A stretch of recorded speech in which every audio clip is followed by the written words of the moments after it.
Assalamualaikum warahmatullahi wabarakatuh. Alhamdulillah wassalatu wassalamu ala Rasulillah wa ala alihi wa ashabihi ajma'in. Amma ba'du. Ikhwani wa akhwati rahimani wa rahimakumullah. Alhamdulillah, kembali kita akan meneruskan pembelajaran kita, yaitu belajar contoh menentukan jabatan suatu kata dalam bahasa Arab, yang mana kita sudah mempelajari contoh pertama sampai contoh yang ke-28. Pada kali ini kita akan masuk contoh yang ke-29, dan insya Allah akan kita baca, kita pelajari sampai contoh yang ke-32. 6. Contoh yang ke-29 berbunyi at-talibul jadidu mahirun. At-talibul jadidu mahirun. Siswa yang baru itu pintar. Di sini at-talibu sebagai mubtada karena isim ma'rifat terletak di awal kalimat. Kemudian harokatnya di dhammah, harokat huruf terakhirnya, karena mubtada itu marfu, dengan tanda di dhammah huruf terakhirnya apabila berubah isim mufrad. Kemudian at-talibul jadidu. Al-jadidu dia kedudukan atau jabatannya sebagai na'at, karena setiap kata sifat yang mensifati isim sebelumnya maka sebagai na'at. Dan dikatakan na'at itu apabila memiliki persamaan dengan isim sebelumnya. Persamaan dalam apa? Dalam kejelasan. Misalnya, at-talibul jadidu, sama-sama sudah jelas, sama-sama didhoi alif lam. Terus jenisnya at-talibul jadidu, sama-sama mudzakkar. Terus jumlahnya at-talibul jadidu, sama-sama mufrad. Harus ada kesamaan. Kemudian di dhammah huruf terakhirnya, karena itu mengikuti keadaan isim yang disifati. Apabila isim yang disifati marfu, maka na'at itu marfu.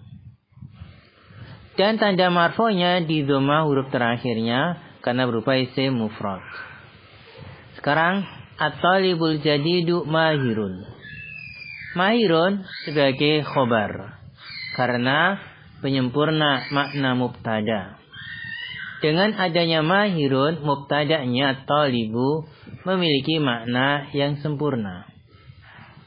Dan juga dengan bergabungnya dua kata ini terbentuklah kalimat yang sempurna. Kemudian harokatnya di dhammah tanwin huruf terakhirnya karena khobar itu selalu marfu dengan tanda di dhammah huruf terakhirnya apabila berupa isim mufrad. Kemudian ad-darajatul jadidatu ghaliyatun. Contoh ke-30, ad-darajatul jadidatu ghaliyatun. Sepeda yang baru itu mahal. Ad-darajatu dia sebagai mubtada karena isim ma'rifat terletak di awal kalimat. Dan di dhammah huruf terakhirnya ya karena mubtada itu marfu dengan tanda di dhammah huruf terakhirnya apabila berupa isim mufrad. Kemudian ad-darajatul jadidatu. Al-jadidatu dia sebagai na'at. Kenapa? Karena setiap kata sifat yang mensifati isim sebelumnya maka sebagai naat. Dan dikatakan naat apabila memiliki persamaan dengan isim sebelumnya. Dalam kejelasan, misalnya ad-darajatul jadidatu, sama-sama udah jelas, sama-sama arifat, sama-sama didahului alif lam. Kemudian jenisnya ad-darajatul jadidatu, sama-sama muannas. Kemudian jumlahnya ad-darajatul jadidatu, sama-sama mufrad. Maka terpenuhilah syarat naat dan man'utnya. Kemudian di dhamma huruf terakhirnya karena naat itu mengikuti keadaan isim yang disifati. Apabila isim yang disifati marfu, maka naat itu marfu. Dan tanda marfunya dengan dhamma huruf terakhirnya karena berupa isim mufrad. Nah, kemudian ad-darajatul jadidatu ghaliyatun. Ghaliyatun sebagai khobar karena penyempurna makna mubtada. Dengan adanya ghaliyatun, mubtada'nya ad-darajatu memiliki makna yang sempurna. Dan juga dengan bergabungnya dua kata ini terbentuklah kalimat yang sempurna. Dan tatkala mubtada' muannas, maka khobar juga harus muannas. Ya, nah. Kemudian harokatnya di dhamma tanwin huruf terakhirnya karena khobar itu selalu marfu dengan tanda di dhamma huruf terakhirnya apabila berupa isim mufrad. Nah, kemudian kita masuk contoh yang ke-31.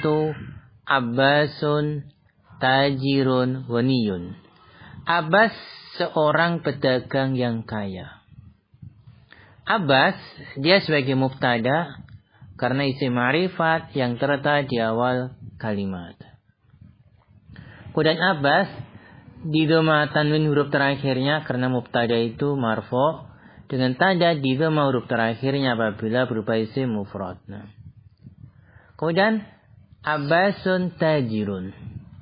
Tajirun dia sebagai khobar karena penyempurna makna mubtada. Dengan adanya tajirun maka mubtada'nya itu Abbas memiliki makna yang sempurna. Dan juga dengan bergabungnya dua kata ini terbentuklah kalimat yang sempurna. Ya. Kemudian di dhamma tanwin huruf terakhirnya karena khobar itu selalu marfu dengan tanda di dhamma huruf terakhirnya apabila berupa isim mufrad. Nah, kemudian Abbasun tajirun ghaniyun.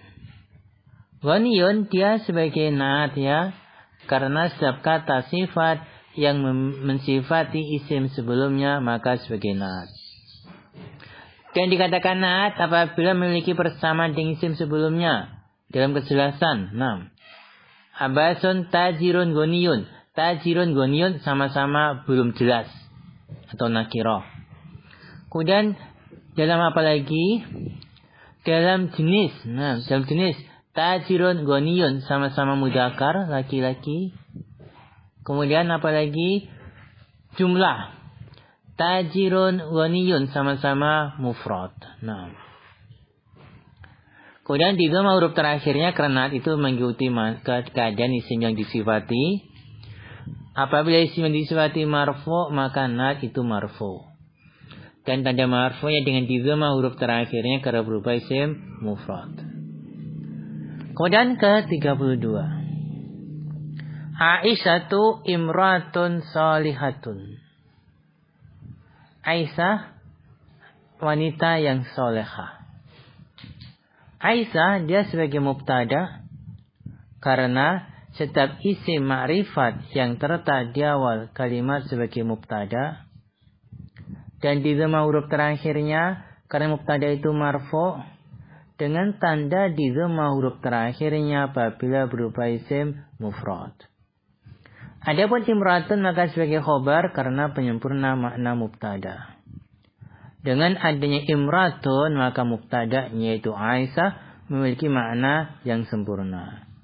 Dan juga dengan bergabungnya dua kata ini terbentuklah kalimat yang sempurna. Dan tatkala mubtada'nya muannas maka khobar juga harus muannas. Dan harokatnya di dhamma tanwin huruf terakhirnya karena khobar itu selalu marfu dengan tanda di dhamma huruf terakhirnya apabila berupa isim mufrad. Sekarang Aisyatu imratun salihatun. Salihatun dia sebagai na'at. Karena setiap kata sifat yang mensifati isim sebelumnya maka sebagai na'at. Dan dikatakan na'at apabila memiliki persamaan dengan isim sebelumnya. Sama dalam kejelasan. Imratun salihatun sama-sama belum jelas donah kiro. Kemudian sama dalam jenis. Imratun salihatun sama-sama mu'anas. Kemudian sama dalam jumlah. Imratun salihatun sama-sama mufrad. Berikutnya di dhamma huruf terakhirnya karena na'at itu mengikuti keadaan isim yang disifati. Apabila isim yang disifati marfu, maka na'at itu marfu. Dan tanda marfunya dengan di dhamma huruf terakhirnya karena berupa isim mufrad. Nah, sekian dulu ya. Mudah-mudahan bisa difahami. Kurang dan lebihnya mohon maaf. Wala alam bissawab. Wa akhiru kalam. Assalamualaikum warahmatullahi wabarakatuh. 1, 2